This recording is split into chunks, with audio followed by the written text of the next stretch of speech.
Hello everyone, আমি লাবণী। তোমরা সবাই কেমন আছো? আশা করছি তোমরা সবাই খুব ভালো আছো, আর আমিও খুব ভালো আছি। তা আজকে আমরা চলে যাচ্ছি ভূতনাথ মন্দিরে। এই যে আমি মেট্রোতে যাব বলে মেট্রোর কাঠপাঞ্চ করে যাচ্ছি। আর আমার অনেক দিনের ইচ্ছা ছিল যে বাবার কাছে যাওয়ার, তা হয়ে উঠছিল না। তা আজকের ফাইনালি আমরা যাচ্ছি। এই যে আমার বাবু আর বাবুর বাবাই, দেখতেই পারছো। তারপর আমাদের মেট্রো এসে গেছে, আমরা মেট্রোতে উঠে যাব। প্রচণ্ড পরিমাণের ভিড় ছিল মেট্রোতে।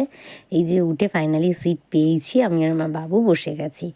তারপর মেট্রো থেকে নেমে এই যে ভূতনাথ মন্দিরে এসে গেছে। ওখান থেকে অটো করে আসতে হয়, তারপর অটো করে এসে মন্দিরের সামনেটায় নামিয়ে দেয়। তারপর দোকান থেকে ডালা নিয়ে এই যে মন্দিরের ভেতরে এবার ঢুকবো।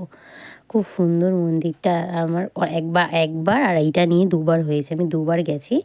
এই যে আমার বাবু আর বাবুর বাবা ঢুকছে, আর মন্দিরের ভেতরে ভিডিও করতে দেবে না, তাই জন্য যেটুখানি সম্ভব আমি সেইটুখানি করতে পেরেছি। তারপর বাইরে এসে ধূপকাঠি মোমবাতি এই যে আমার বাবু আর আমি মিলে ধরাচ্ছি। ভোলে বাবা যেন সবাইকে খুব ভালো রাখে, সুস্থ রাখে, আর সবার মনস্কামনা যেন পূর্ণ করে। আর এই যে আমরা এবার মোমবাতিগুলো ধরিয়ে নিচ্ছি। সবাই ভালো থাকবে। আবার একটা নেক্সট ভিডিওতে দেখা হবে। বাই।